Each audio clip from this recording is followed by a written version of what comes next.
you are welcome to Imo Breathes Again on AfricrossTv. I am Dr. Imo Breathes Again.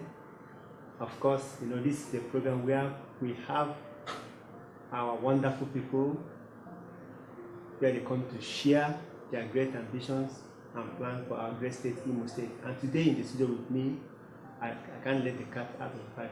So please, can you introduce yourself, sir?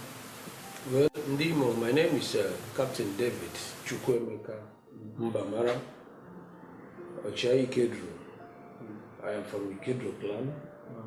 Yes, I'm a retired army officer, military intelligence, 21 years back. And former commandant, founding commandant, Imo State Orientation Agency, former director of procurement, Imo Transport Company. I'm also a knight of the church. I'm a political scientist by training, and I have my master's degree in history diplomatic studies and the honoris causa PhD in philanthropic studies. Thank you. Thank you, sir. Sir, we want to know, have you contested for any political appointment before now? So yes, 2015, I was the governorship candidate of Social Democratic Party in Imo State. Okay. I ran for governor in the state. I didn't succeed, and but I'm sure this time around the results will be different. You're welcome, sir. Thank you. Thank you. Under what party are you contesting for now? Labour Party. Labour Party. Yes, I'm the Southeast leader of the Third Force Rescue Nigerian Project. Wow. That worked tirelessly to enthrone a third national political party in our beloved country, Nigeria. Okay, sir. Why do you want to become the governor of Imo State? Well, like I said, I retired from the Nigerian Army DMI 21 years back as a captain, and I served in the Nigerian Army 16 years. If you take 16 to 21, that's 37 years consummate experience. As a trained political scientist and public administrator, as a trained military intelligence officer, as a consultant in security, as a humanist, and in my days as commandant in Imo State Orientation Agency as a public officer, I understudied 2 governors. I had the privilege to have served under Udema. I had the privilege to also have served under Ike Hakim. And the country dies where good men keep quiet. Nigeria has gone full circle, especially Imo State. And it will be wicked if people like me stay by the side and allow the rot in the system to continue. We have a situation where people who had no pedigree, people who had no experience, people who are not schooled in the act of governance are today calling the shots for some time now in Imo State. Their only qualification is because they came with money. Only God knows the source. And our values have been totally wiped out. The role models, when we were growing up, we had role models, people we looked up to. And if the rot in Imo extends to Nigeria as a whole, the level of leadership has collapsed. It is now an all-comers affair. If you look at the days of Sam Mbakwe, Mbakwe did not follow Ose. Mbakwe was not an overreach. 43 years after Mbakwe, Imo is still missing Mbakwe. Why? Mbakwe is a product of the corporate world.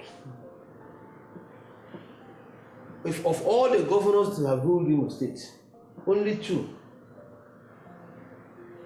had experiences before coming into governance. Mbakwe was a staff of MCC. He had his own chambers. He carried fire. He had people under him and also had people on top of him. He understood the problems of the people. He was able to carry the shoulders of the people, the problems of the people on his shoulders, because he was able to put himself in their shoes. He was a natural person. He knew his people and his people knew him. The support from Imo like Mbakwe was natural. I remember vividly, by that time I was in secondary school, I think class 2 in secondary school. The day he came campaigning in Mbiri, in Mbiti local government, hearing that Mbakwe was around, we broke bands and went to the street. Women were, even with their rapper, there was no money to hire crowd. There was no attempt to hire anybody. It was a natural thing from the people to him and himself to his people. And that was why Mbakwe lasted for just 4 years. He built Imo, the old Imo, which includes today part of Abia and part of Ebonyi. All the drainage system, the Concord, everything that is Imo, that Imo is known with, was built under 4 years by one man. One man. After Mbakwe, you also have Achike Denwa. Achike has been underreported by my own assessment, because Achike also came from a humane background, a background you can tell the story. Achike was also a staff of MCC, an accountant in MCC. Achike had people who answered sir, and had people who called him sir. Achike knew how to push fire. Achike was experienced in administration, file classification. He appreciated the workers. Achike appreciated the workforce because he was one of them. Mbakwe appreciated the workforce. Since after Mbakwe left, other things you have in Imo were built by Achike. Achike built Redemption Estate, he built Heartland Estate, he built Udenwa Estate, he built the Secretariat, he built the Olo Township Stadium, Olo Urban Roads, International Market in Olo, the teaching hospital in Olo, and other so many things. Under 8 years. But since he left, we have governors upon governors, and we have had 4 governors. And these 4 governors are all from core private sector. They're all from businessmen. They're all businessmen. If you now look at the activity, if you now look at what the 2 governors who had corporate background did, and these 4 that come from the business sector, you compare the 2, the result is obvious. What these people have been doing, every administration, they are circumlocating within Okigwe Road, Wedra Road, Bank Road, Douglas Road, Port Harcourt Road, as if that is Imo State. If not for Ikedo Hakim, who made an attempt to reopen the old, the outer and inner ring roads of Owerri, as contained in Imo State Master Plan, before he was voted out. None of them, as if it doesn't matter. Their own concern is just these small urban roads that are not up to 30 kilometers, that in all, they are not up to 6 kilometers. And the Imo has the highest number of people in school. The highest number. We produce the highest number of graduates every year. We produce the highest number of people that sit for JAMB in Nigeria every year. And there is no attempt by governments, not just this government, by previous governments, including this one, to create industries, factories, and the other ways that can be able to absorb this workforce. The resultant consequence is that today, Imo is the unemployment capital of Africa, the whole of Africa. There is no other community or state or country that has 60% unemployment rate. 60%. We are not talking of underemployed. We are talking of unemployed.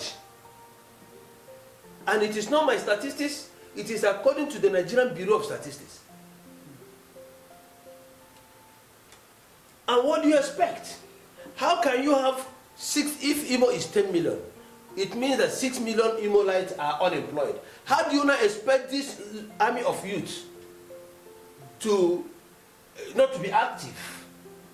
If there is security, if there is no security breakdown in Imo State with this army of unemployed youth, then Imo youths are imbeciles. The reaction of Imo youths, the insecurity problem in Imo State is a direct product of the huge number of unemployed youths. There are no industries, no factories, no roads, no water, no security, absolutely nothing. You see, in the old Greek city-states,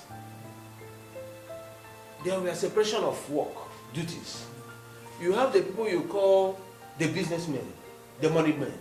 You have the people you call the soldiers, and you have they call the philosopher kings. What you have in Imo State is that a particular group, the novo-rich, they arrogate to themselves the soldier, they arrogate to themselves the philosopher king, they ask, be it, do it, have it all.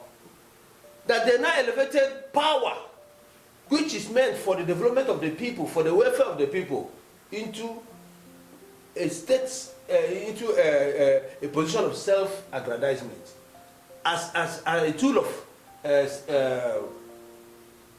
how do I put it? Status symbol, to show that they have arrived. And the Imo people are watching and allowing their state to die. I am very happy that Nigerians have embraced P2B. P2B, we embraced him because of what he did in Anambra State. Our own governors, let them come and compete, former governors, let them come and compete with P2B, who was also a former governor. Before P2B came to power, Imo was the best state in education in Nigeria. Today, what is the position of Imo State in education? Go to the Nigerian Bureau of Statistics again, I refer you. Imo State is number 35 out of 36 in investment on education per GDP. Imo State is number 35 out of 36 states in investment on health per GDP. Imo State is number 6 in terms of indebtedness. And our people are keeping quiet. So, like I said, it will be morally wrong for me, maybe because God has provided for me, and therefore I just fold hands and allow my vote. The God that provided for me and saw me through growth, through the university system, through the military system, or through all the places I've worked, through family, is not a foolish God. That God has prepared me for this day to rescue Imo State. The God that answered prayers has answered the prayers of Ndimo. If people don't know, Hope Uzodimma is a product of God. He used God used him to disrupt the political calendar of Imo State, so that Imo election, governorship election, will now be a standalone election. For Imo to make their choice, they won't say that their votes don't count again. They won't go and cry that Imo is not lucky. They won't go and blame God tomorrow. It is therefore now or never. It is not even about party. After all, where was Labour Party before Obi entered? Where was Labour Party before Obi entered? It is about individuals. It is about character, because nobody gives what he doesn't have. You cannot give what you don't have. Every Nigerian knows that if Obi is the president of this country today, that the narratives, the story of this country will change under 2 years. I believe that. Same thing, if I become the governor of Imo State by His grace on the 14th January 2024, within 2 years, the narrative of Imo must change. MUST in capital letters, underlined. Both from the perspective of the youth, from security, from education, from road construction. We have rocks in Enugu, in Okigwe. We have rocks in Okigwe. We have bitumen deposits here and there. We have a team of engineers in Imo Ministry of Works. I don't want to go into looking at the way we want to tackle this thing, so that those who do not mean well for the society don't tap into the idea and use it for political gains to confuse the people of Imo State. So we are coming from the point of view of rescue agenda. As the chief, as the helmsman of Rescue Nigerian Project in the whole of Southeast, the Rescue Nigerian Project is the third force, and the national coordinators are Pat Otomi and Dr. Usman Bugaji. I am only the Southeast coordinator. And what we have, there are 4 principles we are looking at for you to be qualified for leadership. And what are those principles? Number 1 is integrity. You can check me out anywhere. Number 1 is integrity. Number 2 is capacity. Number 3 is inclusive governance. Number 4 is competence. But unfortunately, the political class, especially the party managers, ignore all these and go for anybody who gives them money, no matter how ill-gotten. When you now give a thief, a very corrupt thief, power because he dashed you money, what do you expect? That is the problem. Because nobody gives what he doesn't have. And we blame our governors, all these people. When you collect money from a man and give him power, you are bonded. You gave him what he wanted, and you collected what you wanted. You now lack the moral and spiritual authority to demand anything from him. You lack it. Even if you take him to the shrine of shrines, you cannot do anything to him, because he bought you. He bought his way. He paid you. He paid you for a service rendered. So when you now come back to cry and complain, you are nothing but a fool, a big swagger. So, as we are talking of rescuing Nigeria through P2B, it is rescuing Imo through David Mbamara. And this is the time. Yes, thank you so much, sir. It's a great answer. I want to find out, sir, there is a very big issue in security. You say you are a security consultant as well. Oh, yeah. So, Imo State, the state of security is horrible. So, how are you going to tackle this security issue in Imo State? Like Peter told I think is this channel Arise journalist, if you put gun here, I know go talk on the way. Remember, this is my field. Since I left secondary school, I'm a consummate security person. The problem in Imo State is not even military security. When you hear security is amorphous. It's all embracing. My security approach, my solution to Imo security is not just because I was in the army. No, far from it. It is military security is different from the security in Imo State. The security challenge in Imo State. It is not because if you are a military man, therefore you'll be able to take. No. After all, our president is a military man, or was a military man. it is not that the military experience does not help. It does, to a very small extent, because the issue of security challenge in Imo State is a combination of political, economic, and social factors. And it will take somebody who is grounded, somebody who is in the field, somebody who knows where the shoes pinches in Imo, and who has the political capacity, the political will to wield the authority of Imo people, given to him freely by Imo people, in order to solve that problem. And I think since I left the army 21 years ago, I've been in Imo, mostly in Imo. I travel, I come back in Imo. I am an Imo-lite. I live here. I schooled here. I know the problem of Imo people. I know Imo word by word, the 305 force in Imo. I'm not just coming from the blues. I know how beautiful Imo was. I know the time Imo by 2 a.m. you get taxi on the streets of Imo. 2 a.m. not quite long ago. 2 a.m. you get taxi going anywhere you are going to. There was no form of molestation. That Imo will be back under my watch. That is very, very wonderful, sir. Watch. It will be the first thing I will do, and I will tackle Imo security challenges headlong to use it to mark my first 100 days in office as governor. Wow. Thank you, sir.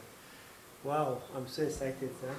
I want us to look at the economic development in Imo State when you become state governor. Not undermining the IGR, the internal generated revenue, and the allocations given to Imo State and federal government. We want to look at, how do you think you can tackle economic development? Imo State has a whole lot of raw materials, like you say, and then there is no or little industries in Imo State. Employment is a very big factor. How will you handle these things? Well, that is what the people get. When you have a court case, you have a court case, and you decide to go and hire a carpenter to come and be your lawyer. You see, with the issue of Imo economy, Imo is one of the richest states in Nigeria. Quote me. Imo is one of the richest states in Nigeria. Imo has at least 18 solid minerals. But the thing is that we have governors or governments that are lazy, intellectually lazy. They are not thinking. They are contented with the allocation. And what do? When they come in, they emasculate the local governments. Like today, as we speak, the local government administration in Imo State are far dead. And nobody talks about the local government allocation.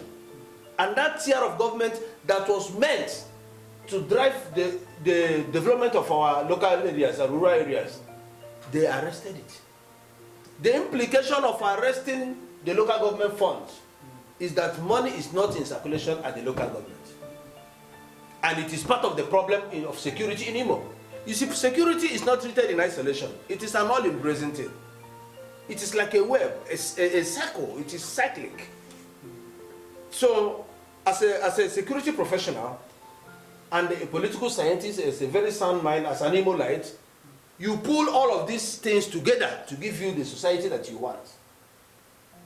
There was a government that left, and the government had over 30 ministries. What did he achieve in creating so much overhead expenditure? So you see a situation where recurrent expenditure became 2 times bigger than the capital expenditure. There were no money again to tackle capital projects. What you have are bogus offices, salaries of political appointees and all whatnot, settling cronies. So Imo security, Imo economic situation is something that could be best tackled by somebody, like I said before, who knows where the shoe pinches. Because as governor, let me just let this one out of the bag, because it's not everything I will keep, so that people don't copy me and deceive the people. As governor, the first thing I will do within 1 year is to do a free and fair election and surrender local government fund to local governments. You're asking of economy, go? Yes, sir. Beautiful. By the time Imo State government surrenders the local government allocation to local governments, the local governments will now have money to pursue their own activities within their local governments. And so those activities will lead to what we call a monetary economy, creation of wealth or money creation. The local government areas will now build roads, erect clinics, build markets, and the people in the localities will now be patronized. And money circulation will boom. And when there is money circulating in the local government, the economic situation will come up. After doing this, the next thing we are going to do as a government is to look at Imo. I won't go into it. Okay. Let me just keep this one. Do you understand? Because by the time you do it, okay, let me go ahead. I will bring back. There was something Achike did. Mbakwe did it. During Achike's administration, people took these things for granted. They tried to sustain it. Salaries and pensions were brought as first line charge. Any governor that means well for his people must do these two things. If you don't do it, you are evil, because you are killing the economy of the state. By the time local government money is circulating in the local government, you return salaries and pensions to as first line charge. The moment they come back from allocation, federal allocation meeting, you release money for salaries of workers and pensioners. It will also lead to money circulation. This is not rocket science. We go to church and mosque, but we are wicked. We are holding the poor to the ground. By the time the local government money is gone, salaries and pension is gone, the state will not have money. Then the question now is, Mbamara, as governor, when you let these people go, how do you now manage? I will not talk that one now. But we must allow these two to go. Pharaoh must allow Israelites to go, so that the people can breathe. The government of Imo State just seized the economy. They emasculated the Imo economy. Salary is now luxury. Anytime the pay salary is celebrated. Even the Bible will say that a laborer is deserving of his wages. It's not a compensation. It is a right, a universal right, a spiritual right. So as a pensioner, today is November 5th, or is it 4th? I've already taken my October pension. And I am sure the pensioners in Imo have not taken theirs. What offense did they commit? The reason is that the man at the helm of affairs, do not know what it means. So the issue of economy of Imo State is a very simple. It's not a rocket science. It's simple. Do you have the heart? It lies with the heart. It lies with integrity. It lies with capacity. It lies with competence. It lies with you. You cannot give what you don't have. You cannot. So even these our brothers who are businessmen here and there, they should please leave Imo alone and allow us to package this place to be a residing place for us to retire. Because every billionaire, every multi-millionaire want to be governor. It is not about money. This is our home. You don't buy your father's graveyard. You buy and bring to your father's house. You don't come home to pauperize their own people. No. They should leave Imo alone. they should join me, support me. Let's build Imo. Let's build a new Imo State. So let's build a new Imo State, and here is the program Imo Breathes Again. Please, service alarm. Can we digress a bit to your personal life? I want to know. You look so young. I think you are 18 years old. That's very good. Thank you. Are you married? Can you talk about your family? Sir? Oh wow! I've been married. I married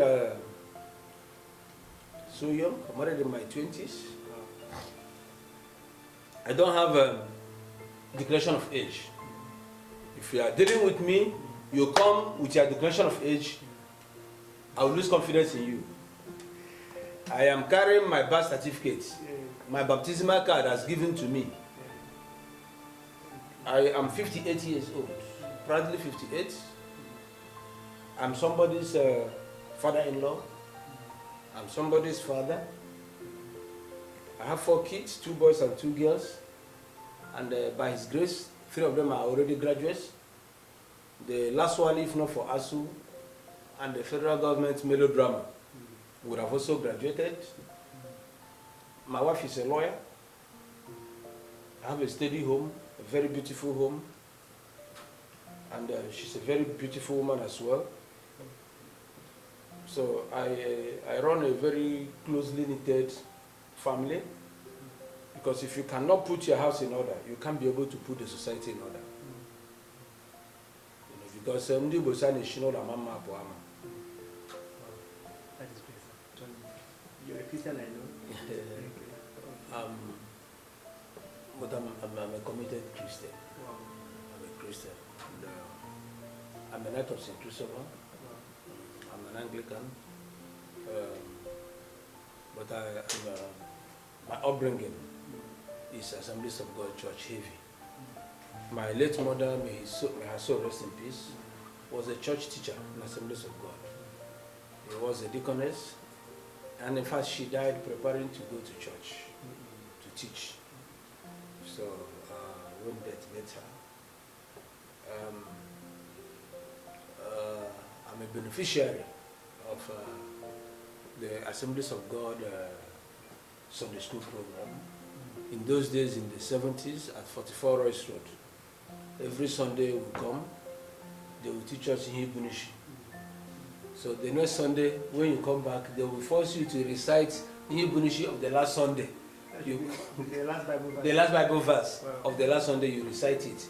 After reciting it, they will now put another one in your head, so that you'll be conversant with. So for every week, you are given Bible verses that will lead you to the new week. So my father was a committed Anglican, and as a first child, a first son, I grew up seeing myself as an Anglican. But you can see that my background is Pentecostal. It's heavy Pentecostal. So because the truth is that there is no other power than God. Every power melts before Him. He's the omnipotent, He's omnipresent, He's omniscience. He made Himself God. Nobody made Him. Nobody made Him. And for you to know that God is real, every tongue in the world has a name for Him. So if the Igbos call Him Chukwu Kikabiama, the Yorubas call Him Oludumare, the Hausas call Him Allah, all of us cannot be wrong at the same time. So God is supreme, and there is nothing He cannot do. And every power, both in the heavens, on earth, and in the seas below, flows from Him. As we are about to round up, I believe you speak Igbo. Yeah. And then, what about your dialect? Well, I'm more African. How much you hold in So I would like you to say some words to your people, Ihodinese people, using your dialect. Ndị homum ekele m unu ndewo ile otu nore anụ m n'echi gara aga wa ajakwan onye wono chai ho onu mamu amonu ihe amụrụ kwa ya na-eri ngwọrọ ụkwara oge ya daa na-ejikekwenu maka oke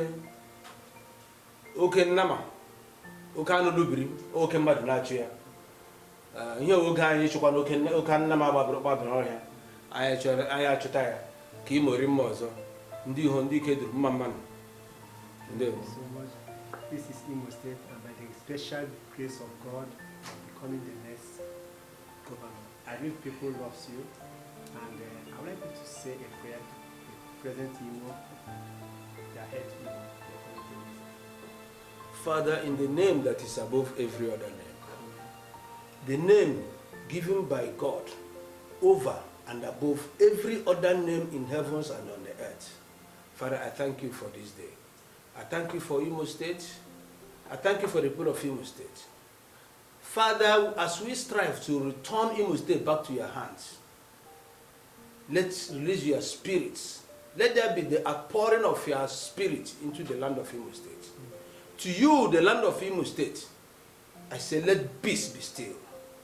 I say, Imo, peace be still. Let there be calmness. Enough blood has been shed on this land. I say, let peace return to this land. Let happiness return into this land. Let prosperity return into this land.